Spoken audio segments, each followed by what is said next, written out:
Ia le atua i nei tūlā o le fiafi. Le aso sapati po le aso pa ia o le atua i nei aso. Mua i whātālofa ma ofolofa atu Samoa. Se watunu pele i nei tūlā. Mai tau atu o leo whaafonga ma tangangai mai. Ia leo mātou se tolu atu le nei tūlā o le aso. E il tanto nunga i nei tae ao po le nei tūlā o le aso e ve ia o e whai masui o au auna nei. Ia whaaleo atu so mātou wanganga Faafetai nei fiafi. Ia e mese foi se whaatalofa mas Faafetai i le nei tūlā. Samoa malau whaafonga anga le nei tūlā. Le nawa yaso pe o na mawai atu. Sa o tātou pūno no manu i le atua. A wā Samoa malau nā whai watu i whai ngā whiwhilinga. O le aso le nei Samoa malau whaafonga anga.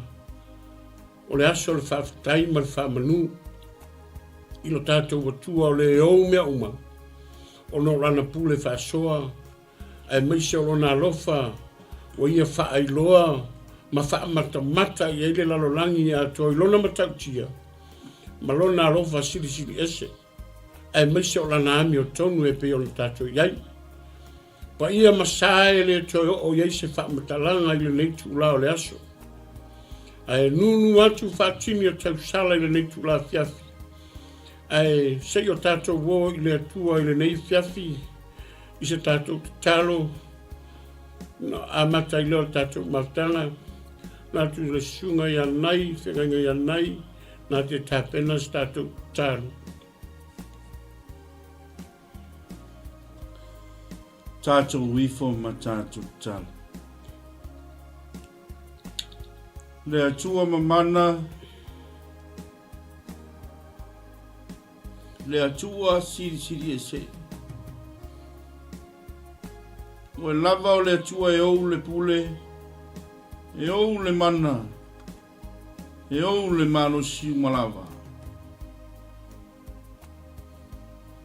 Le lalo langi ma mea o tumuai. Ai e o vaia. Aleluia. O le atu lau ma mea o iai. O e lava o le atua na i whaia. Aleluia. O macho whāno no manu atu i la fio. Se i o macho whāfo i atu le Faafetai. O le whāmanu ma le whaanene tanga i la fio. Amen. Le awa tō manu le atua o lau pule tō tele. Le wai whālia. Lau ami o tonu le alie. Si o mātou antu nu pele o Samoa.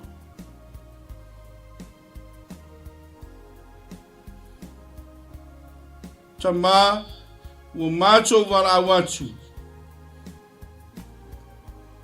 Ia tūma watu ia te oe. Lou lava vi inga. Aleluia. Fo ia lo mātou whatau wā. Nei maso malava. Aleluia. Se ia o i le whāvavau. Whāvavau lava. Amen ma amen. Ia le atua i nei tūlā. E o tātou wo i se upu mai la fionga le atua. E taita ina i tātou nei aso. O le salamo se lau matonu.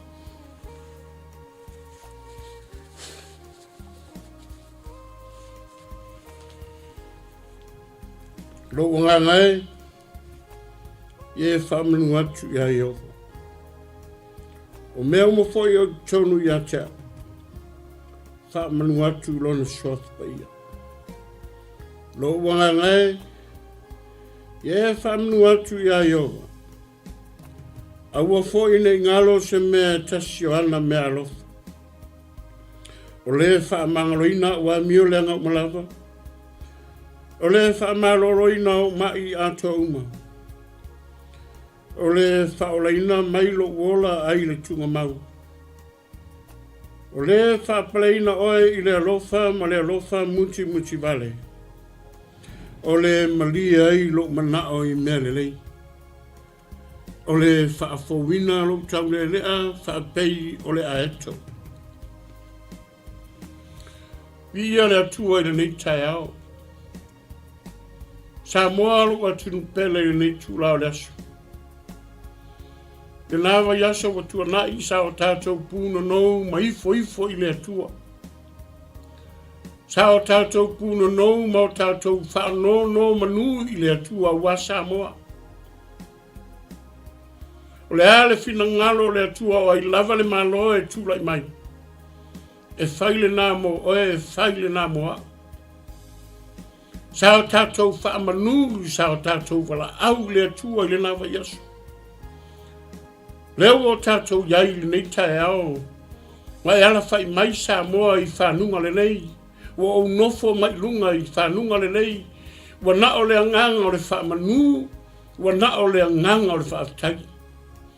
Aia lea pe ono whai mai tāwita. Lo uanga ngae. Whaamanu atu ia Iova. O mea uma o I te tonu ia tau. Whaamanu lona suafa pa ia.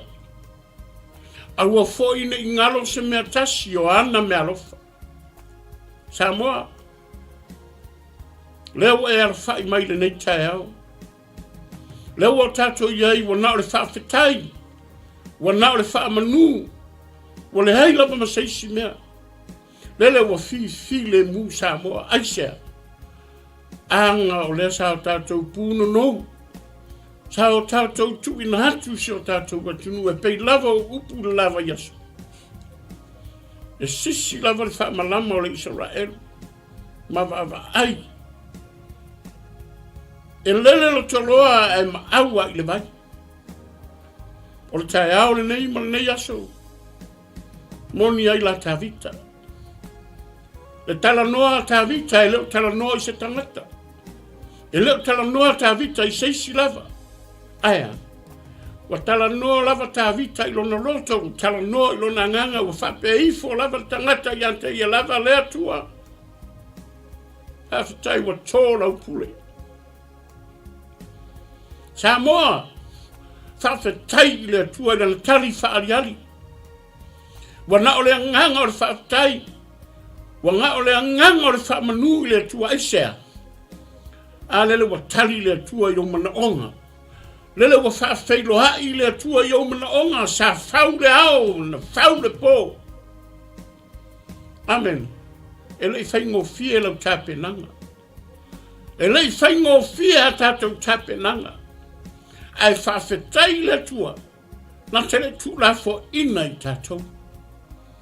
Po where mea sa o tātou iai, po where mea sa tātou wheoha iai, sa sisi lama whamalama. Le atua alofa. Se mana tua Samoa I lana whainga whiwhiringa. O I fo I tātou tei loa I. Le Samoa moni e moni lona alofa I lona atunu. Ale nei tae au. Mei lava ana e sila mai le lava yaso. Watua na iatu. Wana o le nganga o le Faafetai. Wana o le nganga watu le atua o tātou loto sa o tātou puno nou. O ana au auna. O nai whanau. O nai mātua, sa tu atu le atua le muli papanga. Ma talo atu le atua wha mole mole. Ia file mu Samoa. O toi upu ia sa whai atu le lava yasu. Samoa, file mu ale au tātou iaile ni taia. Ilo fo I oe Samoa, po ame le manatu le tangata, po ame ma fau ia le tangata, a whai mai tāwita lo wanga ngai. Whaamanu atu ia Iova. Amen. O mea uma o te tonu ia tia. O te whaamanu wai le atua. Aisea. O le aso nei. Wana o le Faafetai. Wana o le whaamanu. I le atua o le au mea uma. A whaisa e punou I le atua I le nawa yaso. A whaisa e to turi le atua I le nawa yaso. A whaisa e whata Samoa le nawa yaso Samoa ta watu ia toe. Leo o tātou Faafetai whata sia le atua I le ni tae au. Se tae au ese le ni tae au I lo wala whai mai Samoa. Wa e ala whai mai le fia. Wai ala whai mai le oli, ai sea. Ua tali le atua I lau tatari. Ua tali le atua o matou mana onga. Fili, mai se malo e me alo lofa I se o tatou atu. Ai ale ua o tatou iei. Amu ia oe. Amu ia hau. Ua amana ia I tatou e le atua. Ua amana ia oe le atua. Samoa. O te watu ia te oe le tae aole nei. Wa mana ia oe Samoa e le atua ale. Wa whaamalia e le atua o mana onga. Po amena mawhau ye tangata. Po amena o tātou whalongo ye I lungo le ea o le atu tupu whaalave lave. O le a iai ve singa. Manatu o tangata e lo le whina ngalo o le atua. O mawhau ye sa ho o tangata. O le a iai mea tutupu. O le ave vesi Samoa aia. Langa o me manatu e tangata e lo le whina ngalo na le atua. O me mawhau e tangata e leo le whina ngalo na le atua. Kei lo e Samoa ta watu ya te oe tae au nei. E pei o na whai mai tawita. Aua fo ina I ngalo se mea tasi o ana mea lofa. Aua ni ngalo. Samoa. Le malo fo o tūlai mai. La uli ma le whainga malo. Aua ni ngalo le alofa o le atua. Aua ni ngalo le alofa. E whaia mea uma I le alofa. E ufi le alofa I mea uma. Ai sea. Fili e Samoa le malo o tūlai mai. A o le wha malosi le nei tae au. Ma le tātou wō I le atua le nei tae au. Wa na o le nganga o le Faafetai. Kei loa e le manga I le tusi le pe whai tau lalo mai. Maia. O le wha mangaloina ha wā mi o le anga uma.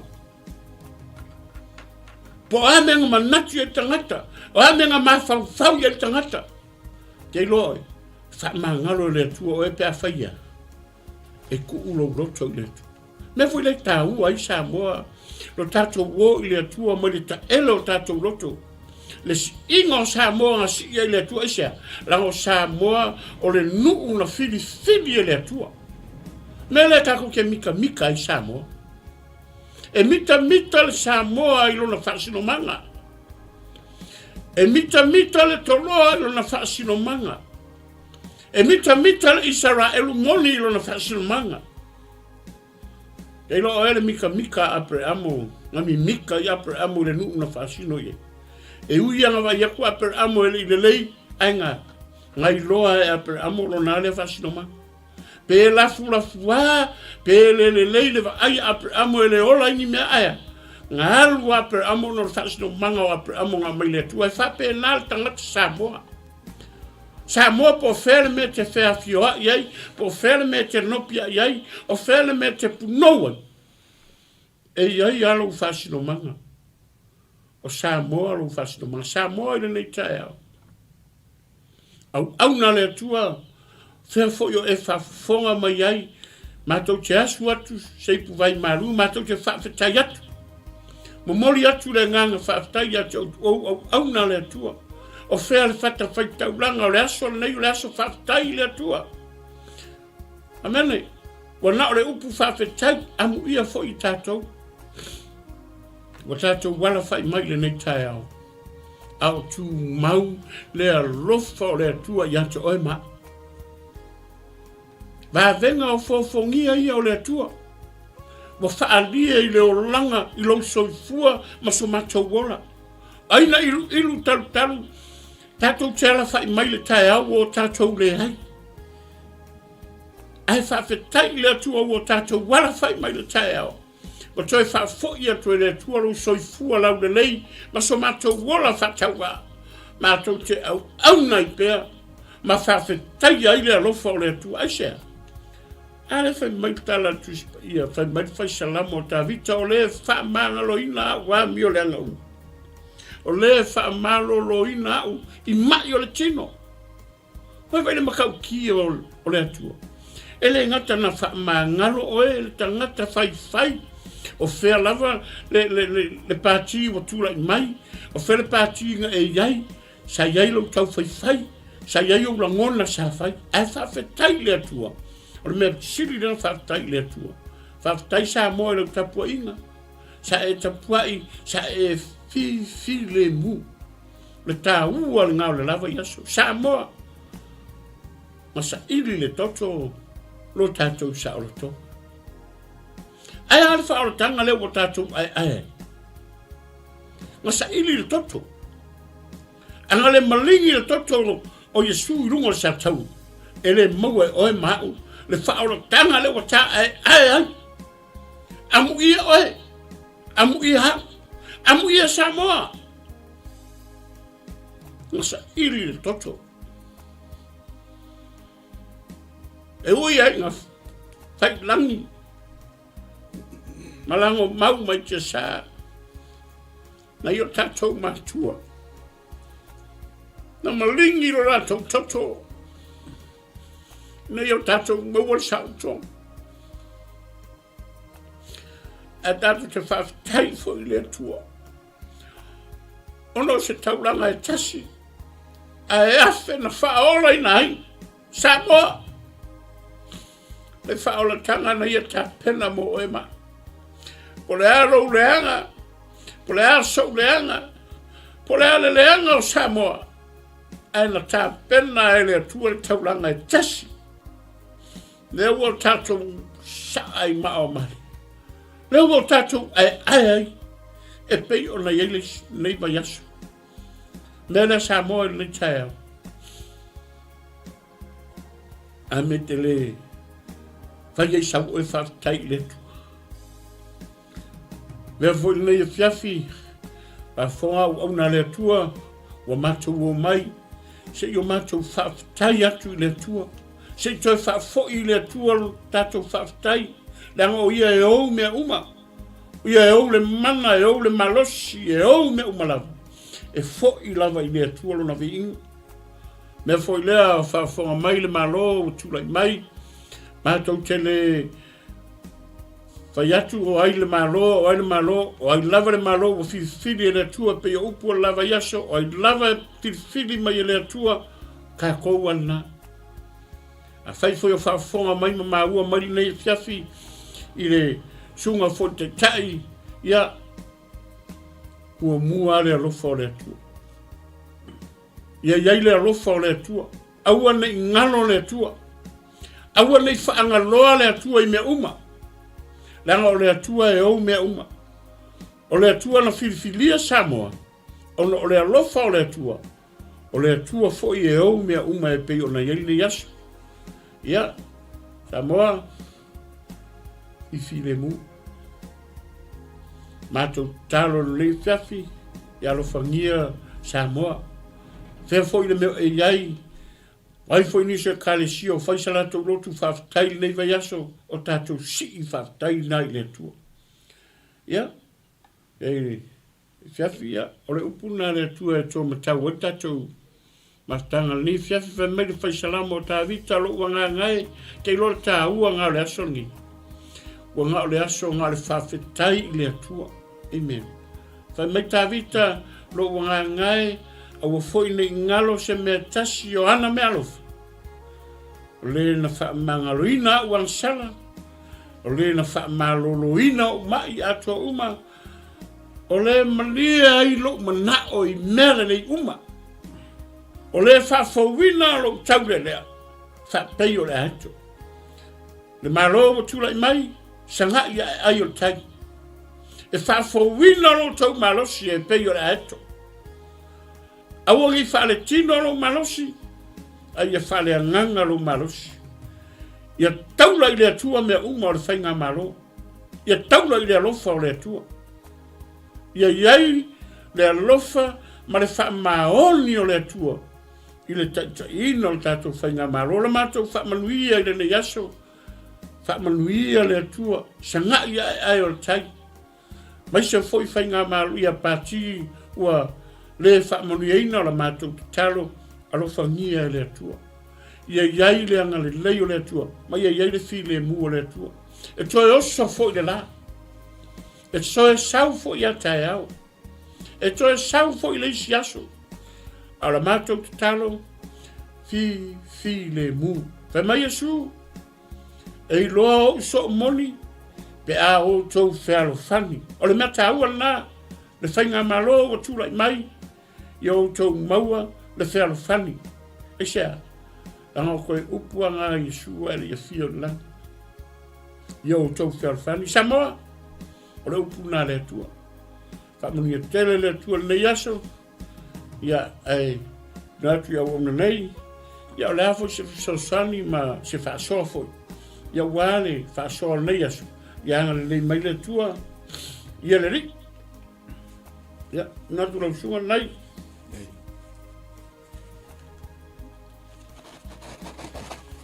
Amene. Ia le tua. Maolo Samoa. Praise the Lord. Ia le whai titia le vihinga o le tua. Samoa le atunu pele.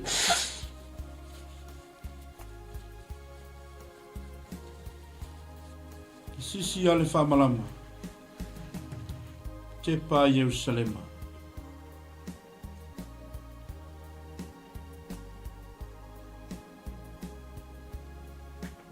Samoa le atunu pele. Ele ao ia i lau puata mawhainga. Ele ao ia o le matapia o le manai. Ao momo o ngā lofa moripo.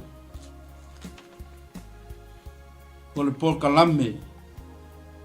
O le lotu Faafetai.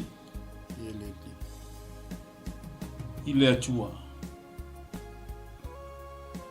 O le atua na mafua ai.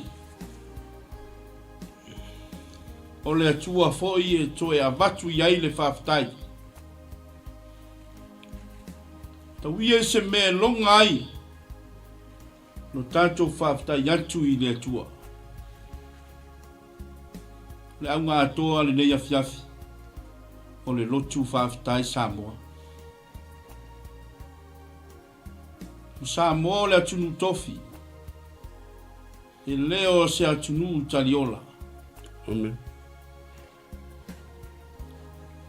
Samoa o le au mamala. I le whaasounga o ao ma le atu forasa. Wa uma na tofi Samoa. Wa uma na tofi tofa Samoa.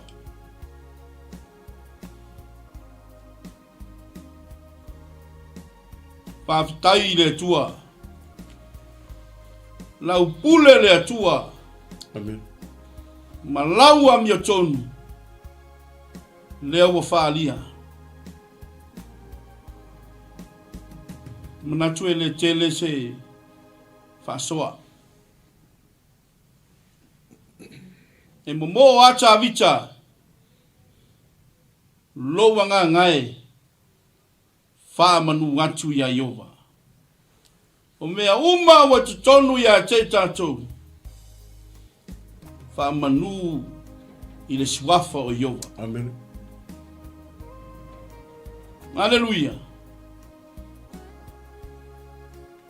O moli atu le nganga Faafetai. Ma le nganga whamalo. Samoa le atunu pele. I le fifi le mu. Le awa tō manu. Mai le atua. Awa se malo. Amen. Le awa whaalia le malo.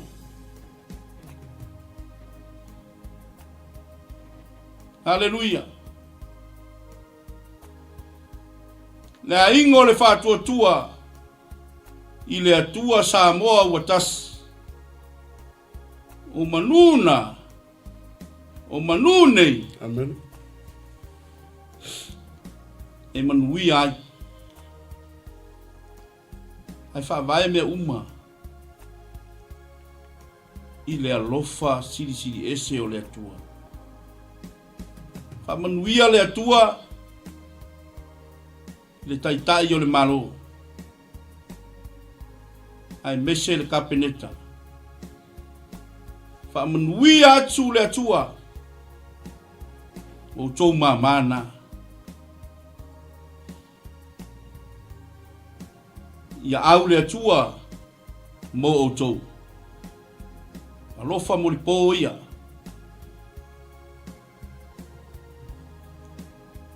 Sanga whamanuia atu le atua.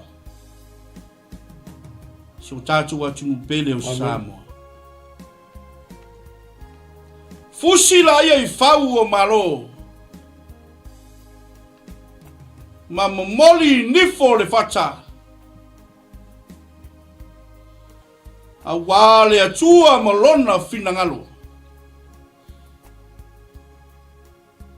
Momoli la au I whonga. Wale atua. Manu tele ina o whaipa Samoa.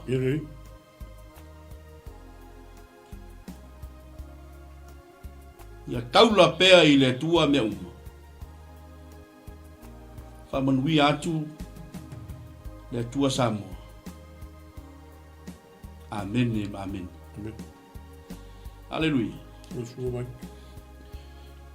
Ma lo Faafetai lau sunga I le 𝚟𝚑𝚎𝚎 I o le sauninga nea fiafi lau sunga I le lafia ngainga lau sunga 𝚟𝚑𝚎 mtanga luenga tito luiva moli atu le anganga o Faafetai tele o moli atu fo I le whaamalo tusa ma le tapenanga o le nea fiafi Faafetai mo le upu whaamanatu o le atua mo tato malava mai alta po inga Samoa Faafetai atu fo I le sunga I whaafia ngainga ia nanai tusa ma whaamanuyanga mo si o tato watino mai se ia o le whaamanatu ina ia tu mau mafusia I tato mai le alofa ma le whaamaoni mai le atua Eile langona ele toi tele se tala ni vaenga o le fiafi lea ua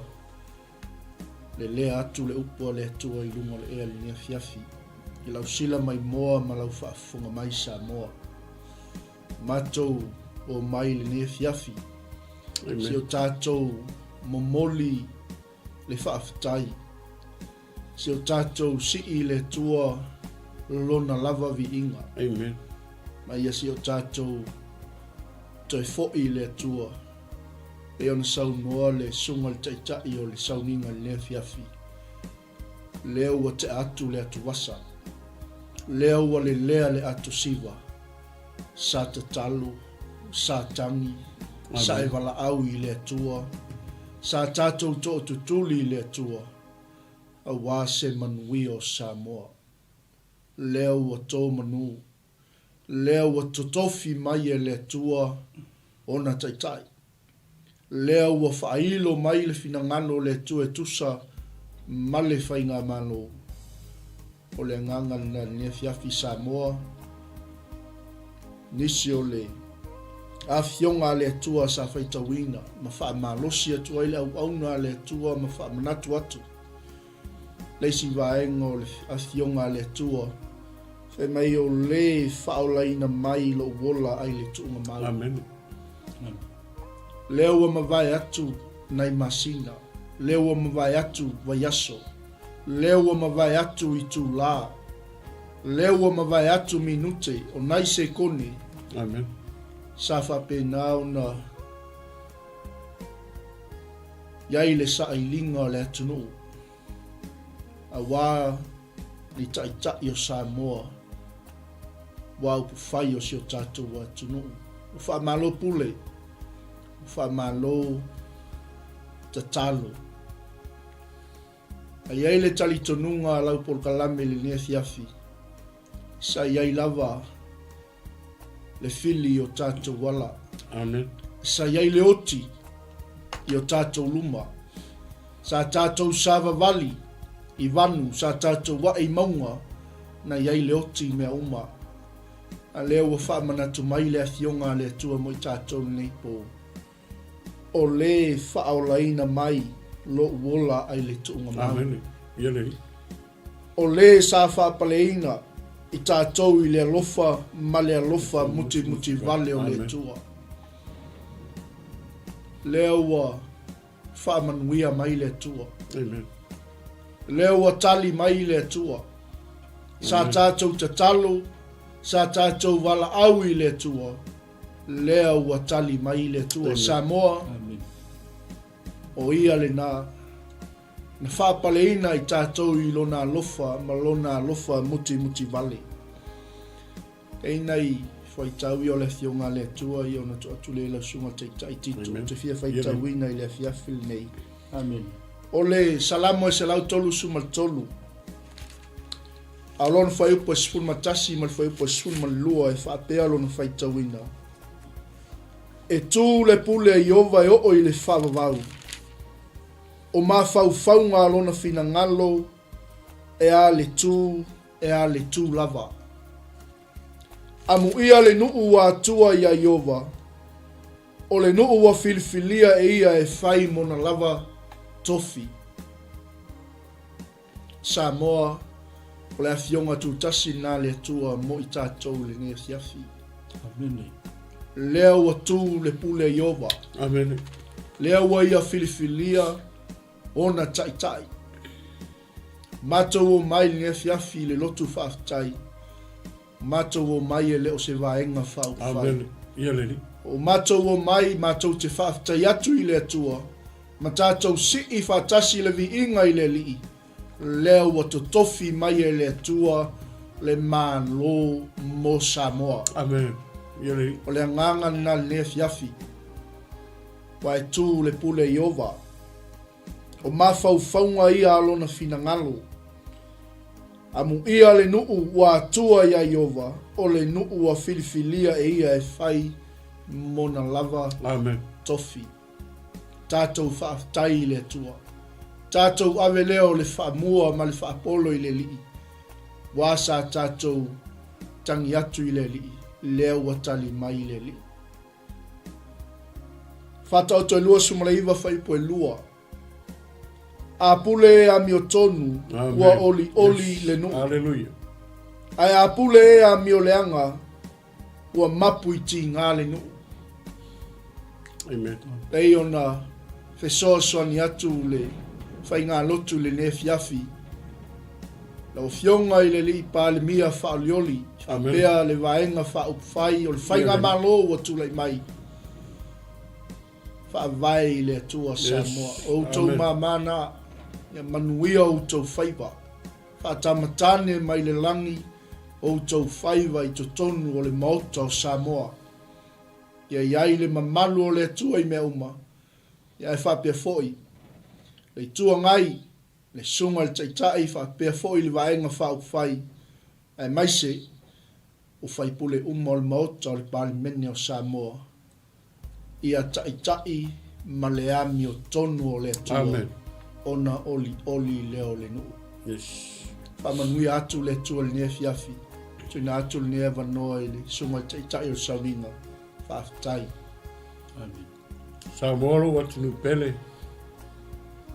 O na ua e whaafonga mai ni tūra fiafi. Au mātou tau mawhai e tau atu ma mori atu mo le atua malona nofo alii. Sa mātou Faafetai le a wā. Le anga o tātou umalava lana. Pei ona whaupuina lotu Faafetai mo Samoa. O le lotu Faafetai na e momori e toi o mātou nganga Faafetai. Ma o mātou lotu e Faafetai ei lau tapu inga. O mātou iloa o tau tapu ai. Fi le mu. O tau tapu ai ma le lotu fi le mu. A le ua ye. Le ua ave lau Faafetai le tua. Nā ua momori lau Faafetai le tua.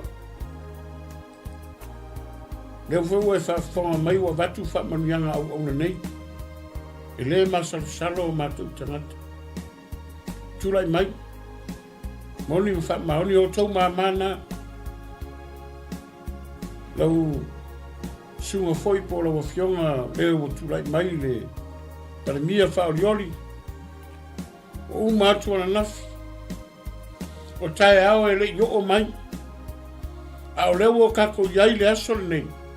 Le aso lava na whaia le atua tātou te oli ma fia ai. Pai mai tala tu spai o ame le lei uma wa e loa e whai mo nei. Whai.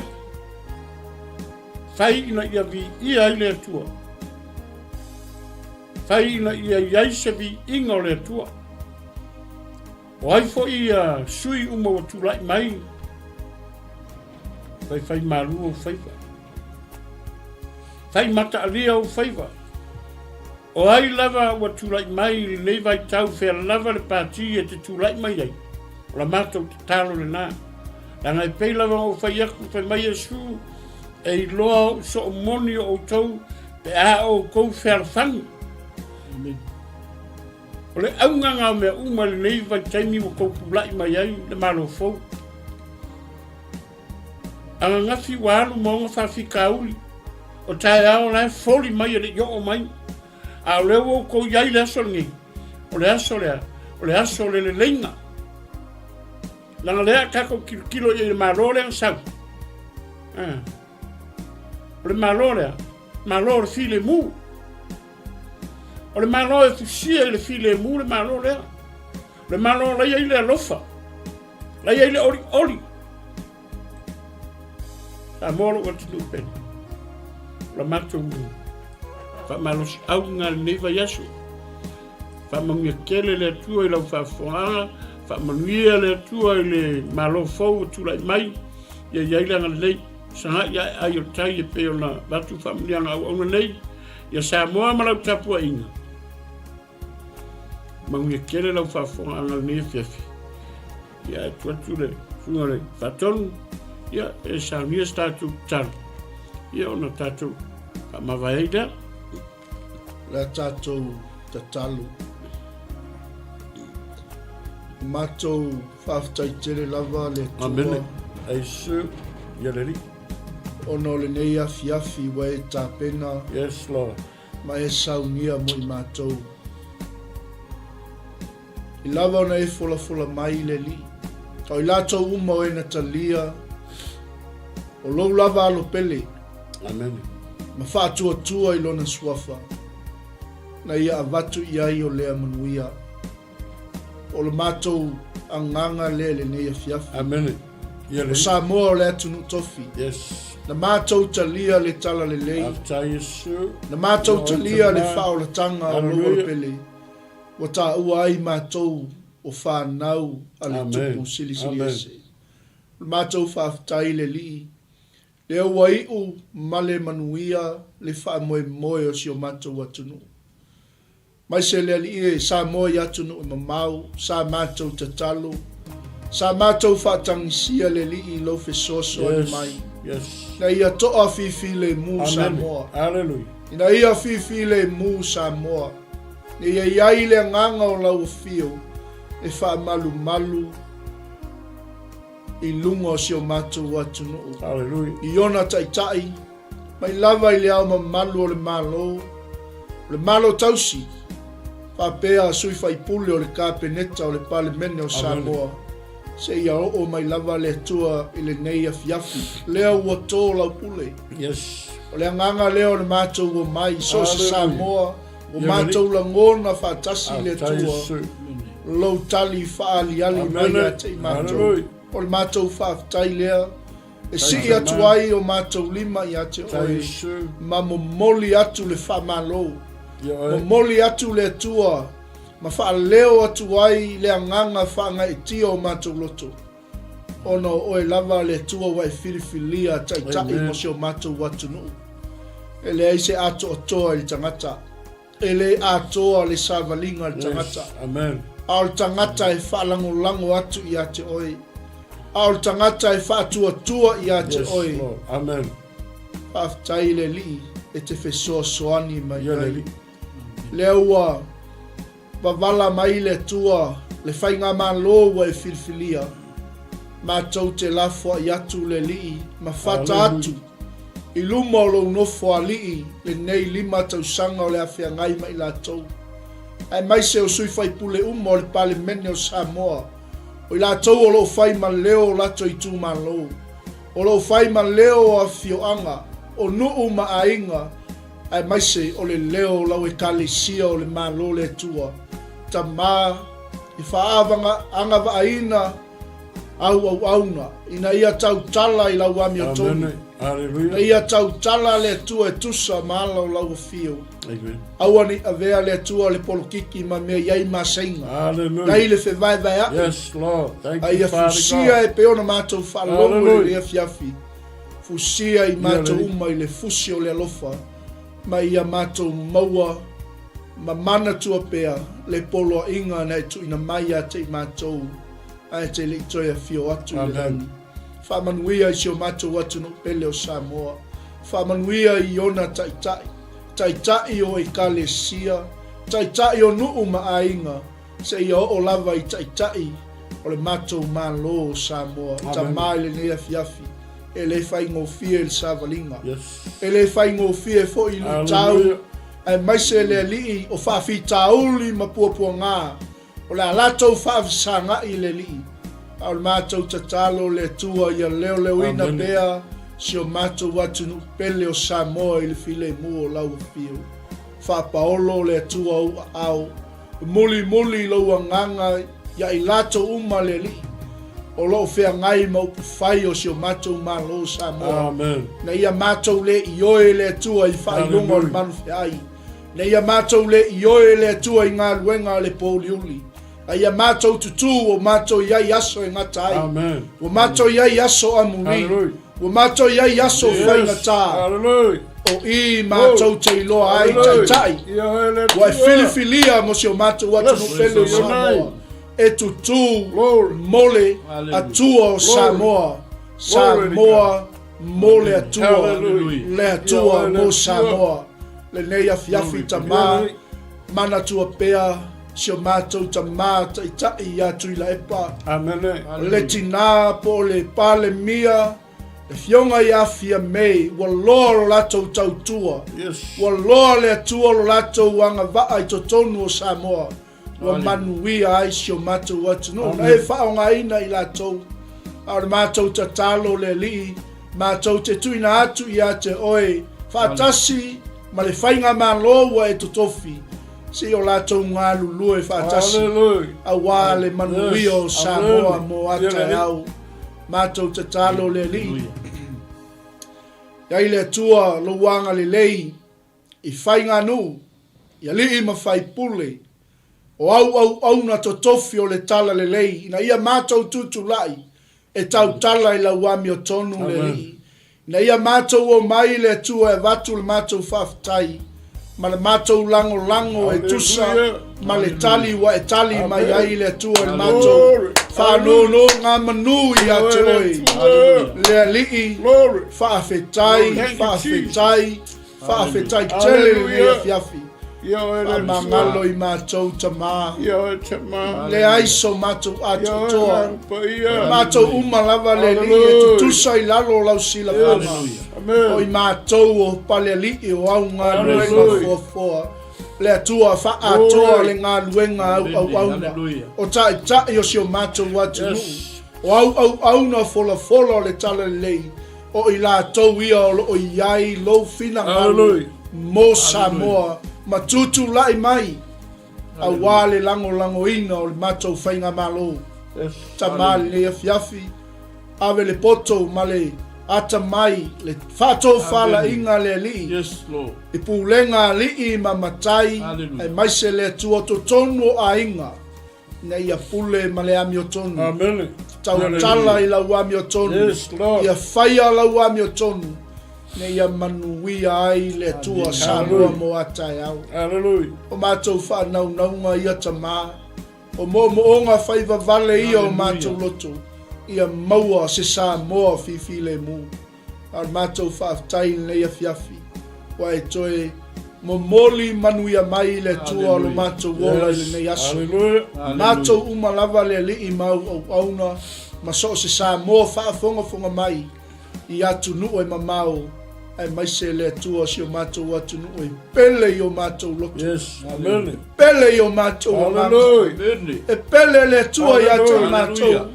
E anga o Samoa no mātou tupu e ai. E le ngalo le tua ngā luenga le leia ni a mātou tua a. O mātou manuia ai. O mātou sapa i tali ai le tua. Ona o lau whamaoni ma lau le lei. Ta mai le nei afi. E le ngalo Samoa. Ai mātou te mana tua lau nuu o Israel. Le anga o lau a fionga pa ia o le tu mo Israel. E te whamanuia i ai ta maa. E me le ua manuia ai Samoa. Le anga e tu mo Israel. Ta mai le nei afi. Aua ni o mātou te e lo nu. Aua ni o mātou ave sea lo nu le li. E anga o se fe tuu i lo nu. E te fe tuu ina mai wha amala ia ina ta maa. Aua mātou manuia. Mātou maua lau whaola tanga. Awa e mai a Israelu. La mātou whaola tanga ta maa. Wha manuia i au pā Jerusalema. Wha manuia i ona tangata nu. Wha manuia i le pāle mia ma le whainga malo. I le lofi mai le tua o fili o nei la rolangi. Ta maa o mātou i loa ua saa nei aso le lii. Ua whai to toa lau toia fio mai. Le ali ia lo mātou o tua, mātou te mana tua Jerusalema le nei a fiafi. Wha manuia i lo nu. Wha manuia i ona taitai. Wha manuia le tua. Ia i lātou lava, mai se foi tama whanau o si o mātou watu nu. O lo sa ili mā lo i to tono Israelu. Ia au atu i ai le tua lo au whaola ma lo au wha malolo. Wha manuia i au na nei. Le sunga i whawhia ngai a tito. Le ua whai mataitai o le mātou sauninga i le nea fiafi.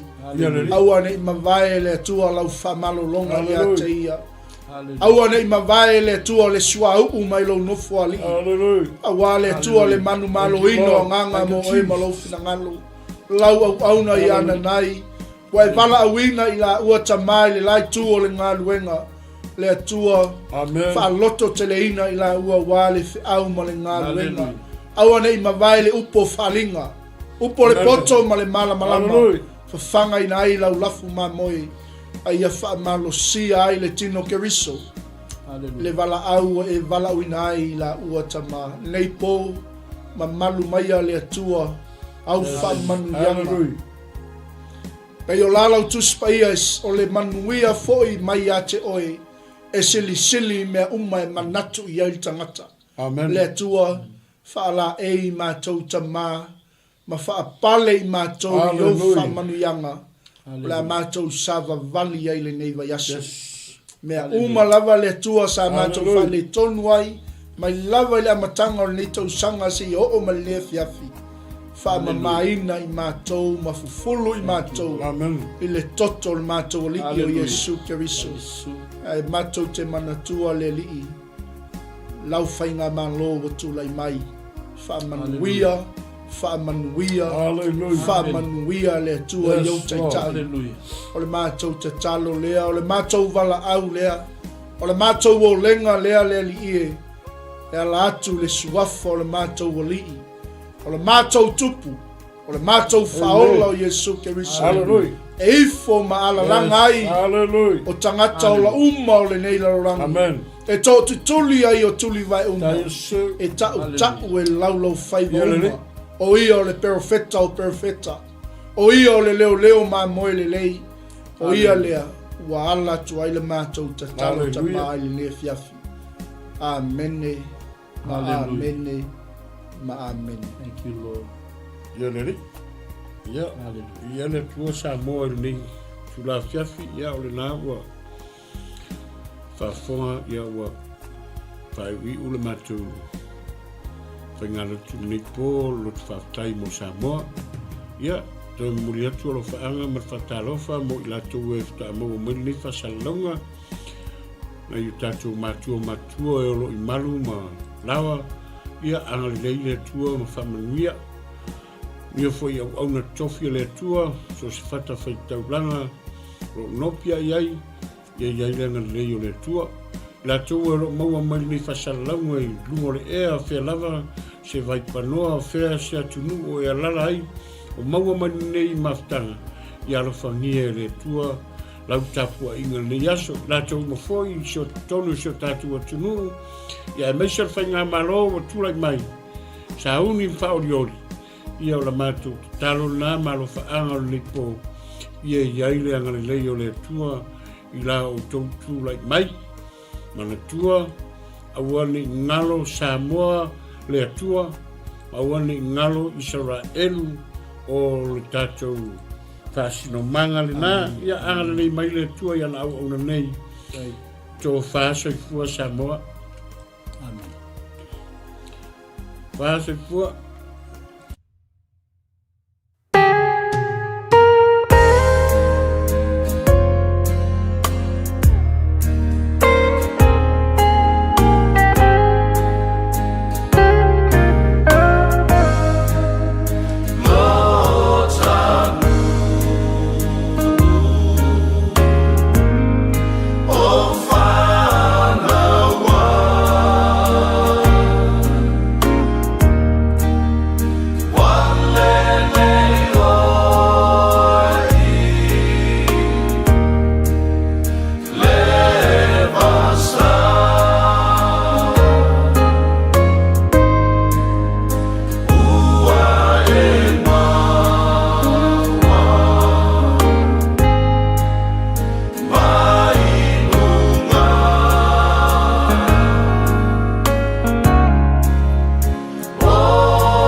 𝚟𝚑𝚙𝚢𝗚, Shalom. It is with great joy that we invite you to join the Global Kingdom TV channel's first ever trip to God's Holy Land, the land of miracles, the land of Israel, the land of the Bible. You get to walk in the footsteps of Jesus. You get to see firsthand the cities, the places he performed many miracles. You can take a boat ride on the Sea of Galilee, see the surrounded towns and cities that the Gospels write about.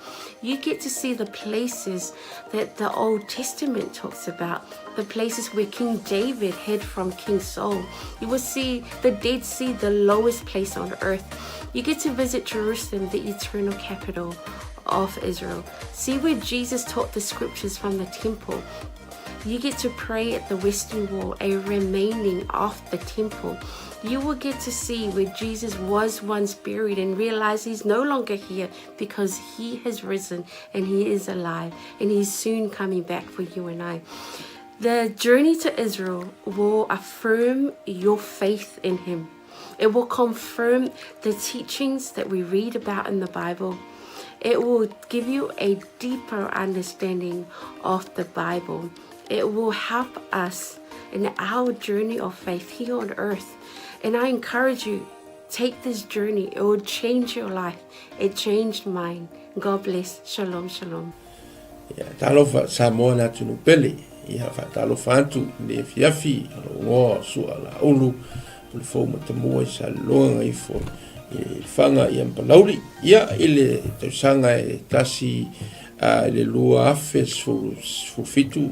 Malese lua su valu ya sa yeisa no malanga tua 𝚟𝚒𝚍𝚎 Samoa na tunu pele o te Faafetai le tua na vano le lei ya tonu fo lo ia te oese la ngona fa pena na e fia lu pa ia pro no le tua ya ele se taimi po e talo fo ile tua mo se taimi io le mi le le lua fe lo lima lo fa pena na ye fa mo le tatu malanga ya fa te fi malanga mai lo ainga pa ai se noa o te fia ye se la ngona sa ruitawina ilo tangata ino tu mo vai le mongo olive i olo ia il perfetanga le tua le malile fio fa lua mai o Yesu Kristo ile la lorangi nei mai o le a fio mai o ia ma tu vai on ao le mongo olive e fa fia ngai ma le malu fo ilea Samoa a fia i loa tiri nei lava a mea matango fia na faia le tua na tupu mai o le atupu foi ia loa no le leile tato te malanga tuai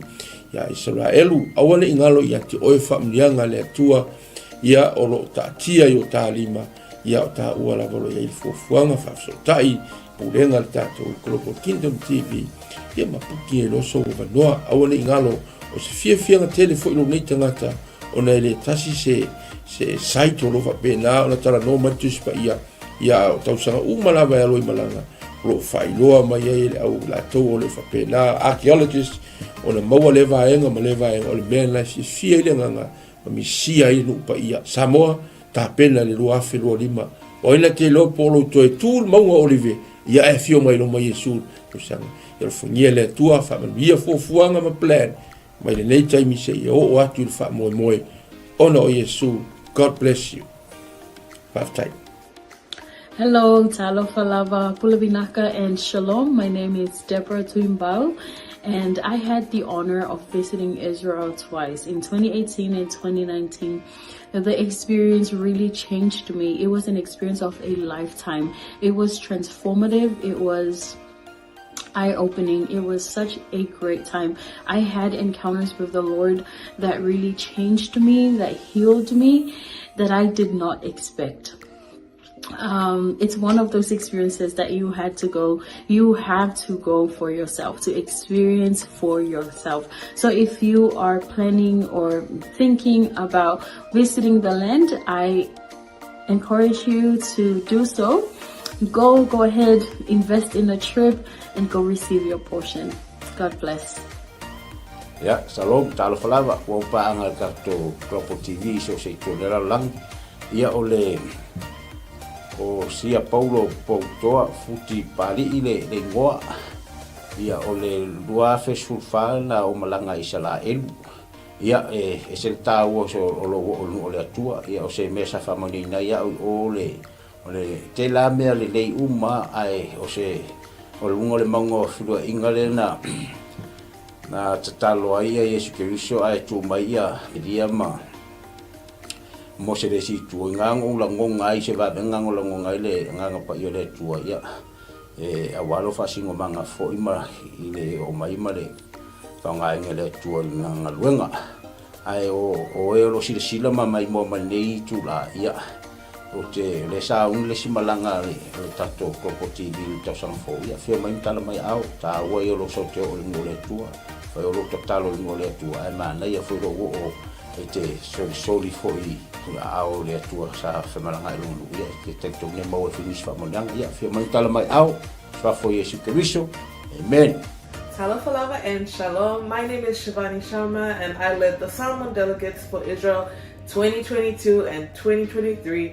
And both groups went to Israel for the Feast of Tabernacles, which was around September and October of both of the years 2022 and 2023. And I just wanted to come and share some encouragement and some quick encouragements for those who want to go to Israel this year.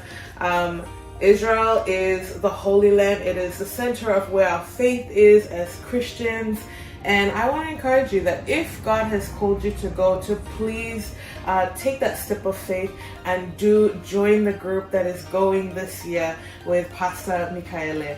And I want to assure you that going to Israel is a trip of faith. You may not have all the money in the bank, but if God has called you, I believe that the Lord will open the door and make the way for you to go and receive whatever He has for you in Israel. And I'll just share that being in Jerusalem, the city of our faith, the city where the center of where everything happened in the Bible, it's an amazing experience, and there's nothing quite like it. And I can say going to Jerusalem twice, 2 years in a row, it did have an impact on me, and I encountered God in a new and fresh way in Jerusalem. And I also want to let you know, one of my favorite places in Israel to go is the Sea of Galilee. And we know from scripture that the Sea of Galilee was where Jesus did many miracles and ministered during His time here on earth. And it's one of the most peaceful and beautiful places. So I do encourage you, if you do get the chance to go and see the Sea of Galilee, where the Bible comes to life. So if you want to have a fresh encounter, even with the Word, when you read the Word, it is so different when you've gone and seen those places where Jesus walked, where Jesus ministered, and even the places where our Lord died and rose again. So that's my encouragement for all. If you want to go to Israel, I believe this is one of those opportunities for you. So please take a step of faith and get ready for the portion that God has for you. In Jesus' name. Yeah. Fatalo fatu pa ia malu Samoa. Ia olo wingoa o Ioelu maninoa. Ile tausanga e lua afes fuluvalu. Ia o tausanga le na tatala i ele li isa vanoa o te malanga atua i Israelu. Ia o se na fatu puina lava le fia ma le ori ona talitonu ese fole faitau le afia o ngā le atua. Ia ese fole vainga ina ualu ma vai matu lau ele. Ia tele lava ni luitau na o mai. Ia ai pei lava o le na o vai ai le vai tafe o Yoritana. Ia o le vai lea sa baptiso ina ai Yesu. Ia o lea sa whaatino ai la mātou baptisonga. Tō tele i mātou 5 wha i mātou sa whaien mātou baptisonga i sunga foi whawhenga inga peo na mātou iai. Ia la ngona lava le mamalu o le atua sa whaifoi le viinga, ma whaipesenga, ma whaile tautalonga. Ia ona o le anganga Faafetai i le atua, le iawa noa tala mai e le atua, ia a whai o iaise mo i mitinga, ia te oe te fia malanga le nupa ia lo wawa noa le lei lea ua saunia le Global Kingdom TV, ia le awa noa, ia e whai malanga atu ai. O no le swafo Yesu. Amen. Talofa lava. o lo wingoa o e seta wa apsuanga whaumui. Faafetai le atua mo le nei amanoa o maua e mawhai ai ona o whaasoa atu i atu oe. Pe a whai o i atu oe se langona e te fia asia le no upa ia o le atua. Le nei a fiafi o te fia whaasoa i atu oe. O se filifilinga tonu, ma le ame o tonu. I lo wo atu iai o le a e iloa ai pei ona o wo iai e te langona le iai o le atua i mea uma. Lea na o whaapea i foai lo uloto, le iti oa a moli mau le fionga pa ia le atua, na o si fea ngainga ma le nuu o Israel. Va ai i ai le manuia i so se mea, lau ele o la au toto o mea uma, manuia ia o le atua o lo tali e Israel. A whaila o ia te oe se nau ta inga e te fiasia, e maua lo wa noa, tātou te toe malanga whaatasi ai ma oe, pe a whai e te fia malanga, e le nei malanga o lo o tāpena nei, ia ona o le suafa o Yesu, amene, ma amene.